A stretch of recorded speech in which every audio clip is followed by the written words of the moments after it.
Shalom, que o Espírito de Deus derrame muita bênção sobre a sua vida.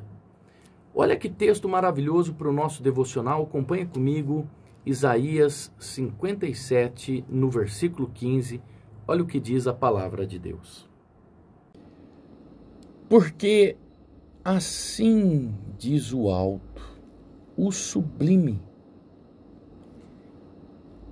que habita a eternidade, o qual tem o nome de santo. Habito no alto e santo lugar, mas habito também com o contrito e abatido de espírito, para vivificar o espírito dos abatidos e vivificar o coração dos contritos. Que texto interessante. Ontem, no nosso devocional, nós falamos sobre a importância do templo de Deus, já que a palavra tabernáculo significa morada.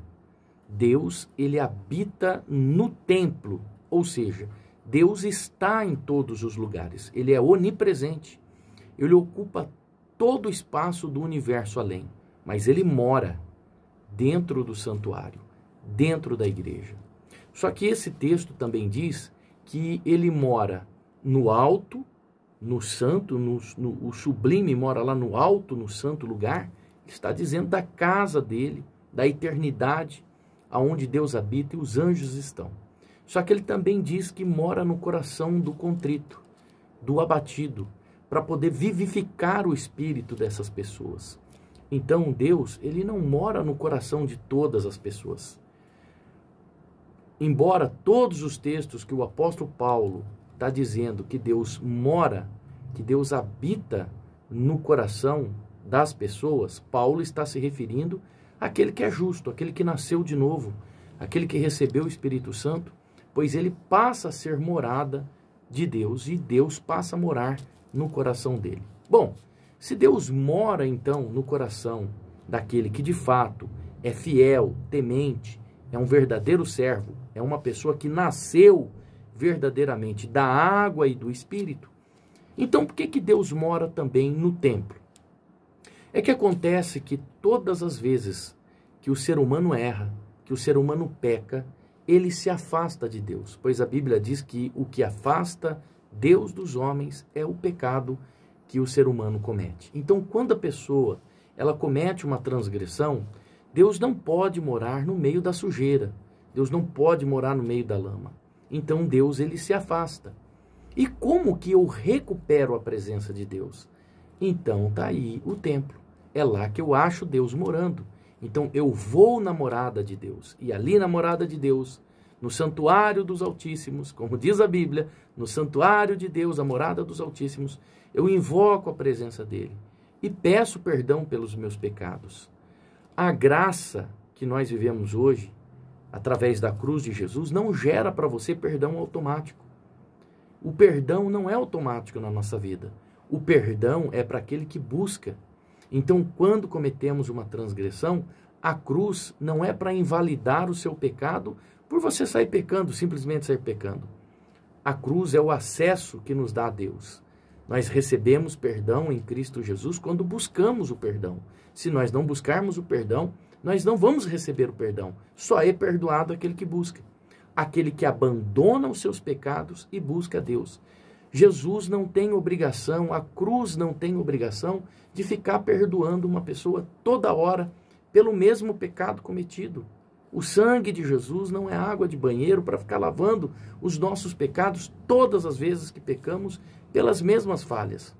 Mas o sangue de Jesus é para remir o pecador e para agregar o pecador ao corpo dele, ao corpo de Cristo.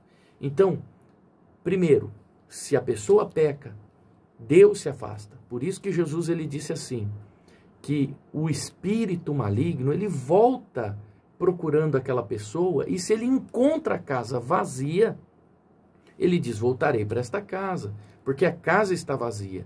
Então, se aquele espírito saiu, porque houve remissão de pecado. Porque houve a presença de Deus, mas agora a casa está vazia. E por que a casa está vazia? A habitação está vazia.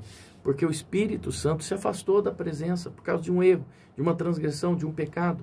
E pela demora do pedir perdão, de se voltar a Deus, a casa se torna livre para a habitação de demônios novamente. Então eu tenho que recorrer a Deus. Então Deus, ele habita dentro de mim, dentro do ser humano, daquele que nasceu de novo, ele habita. O ser humano é a habitação de Deus. Porém, quando o ser humano peca, Deus se afasta dele. E é necessário eu buscar o perdão de Deus, eu me arrepender, eu confessar com a minha língua e ter um arrependimento verdadeiro, já que Deus é aquele que sonda e conhece o nosso coração.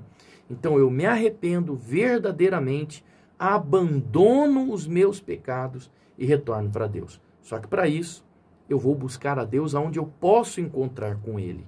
Na casa dele, na morada, no tabernáculo. Como Ele disse, como Ele ensinou na palavra dele. No tabernáculo, eu encontro com Deus e ali eu entrego a minha vida a Deus. O tabernáculo é tão importante porque uma pessoa, para receber Deus dentro do coração, ela precisa abandonar os seus pecados e ela precisa nascer de novo. O novo nascimento envolve o batismo nas águas. Jesus deixou claro para Nicodemos, aquele que não nascer de novo não pode ver o reino de Deus. E para mim nascer de novo, eu tenho que passar pelo batismo nas águas. Vai surgir a questão, mas e Dimas?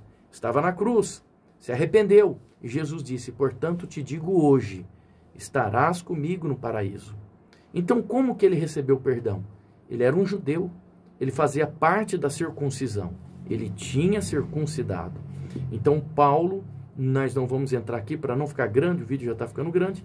Paulo, ele trata os da circuncisão e os da incircuncisão. Aqueles que eram circuncisos e aqueles que eram incircuncisos, mas tinham passado pelo batismo. E Jesus, ele fala, deixa bem claro que era necessário nascer de novo. Por isso que o apóstolo Paulo, ele fala que agora aqueles que nasceram de novo é herdeiro com Cristo sobre as promessas de Abraão, está lá em Gálatas. Tá certo? Então, o templo é a morada, aonde recorremos para recarregar a presença de Deus sobre a minha vida. E também para se prostrar diante do altar, se arrepender pelos meus pecados, pelas minhas falhas. É ali que eu cultuo. Por isso que a Bíblia diz assim, não faça como aqueles que deixaram de se congregar. Porque ser cristão é ter comunhão com Deus, mas ter comunhão com o corpo incompleto, com a cabeça e com os membros do corpo. Um membro fora do corpo é um membro amputado. E o corpo, o próprio Senhor Jesus chama de a igreja, a noiva, aquele a qual ele aguarda, né? Encontrar preparada, adornada para o último dia. Então faça da igreja o santuário, a morada de Deus, o lugar sagrado. Não profane o templo de Deus. Por isso que a Bíblia diz assim, guarda o teu pé quando entrares na presença de Deus. Guarda o teu pé.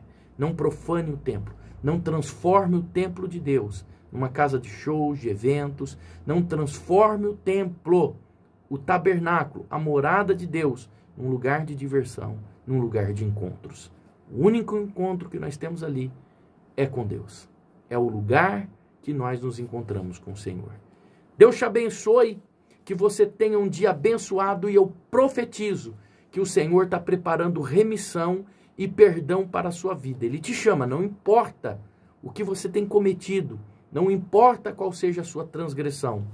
Cristo é suficiente para te trazer de volta. Deus abençoe. Shalom.